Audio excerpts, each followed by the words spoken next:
ও কাকু কাকু তোমাকে জন্য আজকে একটা অস্থির গেম নিয়ে চলে আইছি কাকু। দেখতেছেন ছেলে ভার্সেস মেয়ে। কাকু তোমরা কে জিতবে সেটা কমেন্টে এখনই জানে দাও। যা খেলার নিয়মটা তোমাকে কই দে কাকু। এই যে দেখতে পাচ্ছেন খেলার প্রত্যেকটা রাউন্ড আছে, একটা একটা করে রাউন্ড পার হবে, আর এই রাউন্ডটা জিততে পারলে একটা একটা করে পিছনে বেলুন আছে, সেই বেলুন ফাটাবে। শুধু বেলুন ফাটাবে না, একজন করে বেলুন ফাটাবে, একজন করে জিতবার সঙ্গে সঙ্গে একজন করে চেঞ্জ হয়ে যাবে। তো দেখা যাক, প্রথমে এগিয়ে আসলো মেয়ে, এখন এগিয়ে গেছে ছেলে। দেখা যাক ছেলেরা কে কে আছেন একটু হাত তুলে দিবেন কমেন্ট বক্সে, আর মেয়েরা কে কে আছেন সেটাও কমেন্ট বক্সে হাত তুলে দিবেন। কাকু আমার কথা হচ্ছে কাকু, শুভ কাজে দেরি করতে নেই, হুদাই টাইম নষ্ট করে কোনো লাভ নেই। ওরা বাপ ওরে মেয়েটা কষছে কি কাকু, দেখতে পাচ্ছেন পিছন দিক দিয়ে এক পাও তুলে, মানে গেমই পুরো সেটা ভাঙা গেম। তোমাকে জন্য আমি এত সুন্দর সুন্দর গেমের আয়োজন করি, সেটা তো তোমরা দেখতে পাচ্ছেন কাকু। কিন্তু কথা হচ্ছে মেয়েরা তো অনেক দূর এগিয়ে চলে গেছে, একটার পর একটা রাউন্ড শেষ করতে আছে আর সামনে আঘাত দিয়ে আছে। আরে হালার বস ছেলে, এ তো ছেলে জাতির কলঙ্ক। এ আমাদের নাম কি রোশন করবে, কিন্তু আমাদের নাম ডুবে দিয়েছে পারে।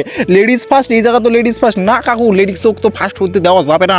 এই হালার মধ্যে কথাই বোঝে না, এই ফুং মারি এখন এর মধ্যে ঢুকাইতে পারে না। লেডিসরা কোয়ার্টার রাউন্ড পার হয়ে গেছে, দেখো এটা কোনো কথা? আমাকে ছেলে জাতির জন্য এটা একটা কলঙ্ক নাই। হালার মধ্যে কেমনে বোঝাবো? ওরে বাপরে, যাক অবশেষে পার করছে। বেলুন ফাটাইছে অলরেডি, মেয়েদের আছে দুইটা বেলুন আর ছেলেদের আছে তিনটা বেলুন। দেখা যায় কি হয়, কে জিতবে মেয়ে না ছেলে। তোমরা কে কোথা থেকে দেখতে চান কাকু অবশ্যই অবশ্যই কমেন্টে জানাবেন কাকু, কারণ তোমরা আমার দিন শেষে সবকিছু কাকু কাকু চাই হয়ে যাক কাকু, ছেলেকে জিতে দিয়ে হবে কাকু, তোমরা আমার পাশে থাকো কাকু। ওরে বাপুরে, খেলা তো তুমুল আকারে চলতে যাক, মেয়ে এবং ছেলে সমান সমান চলাইছে। বোতল ফেলা নিয়ে দেখা যায় কে বোতল ফেলতে পারে। আমি জানি কাকু ছেলেরা এটাতে আগে থাকবে কাকু, কারণ ছেলেরা একটু বেশি এক্সপার্ট। হ্যাঁ যা বলছিলাম তাই, ছেলেরা পেয়ে গেছে। আর একটা এখন ছেলে ভার্সেস মেয়ে, 11 একটা বেলুন 11 একটা বেলুন, দেখা যাক কে জিততে পারে। ও নো, ছেলেকে তো বেলুনটা ফাটে ফেলছে, এখন মেয়েকে দেখা যাক। ওরে বাপুরে লাস্ট জিতে গেছে, ছেলেরা জিতে গেছে, উইন।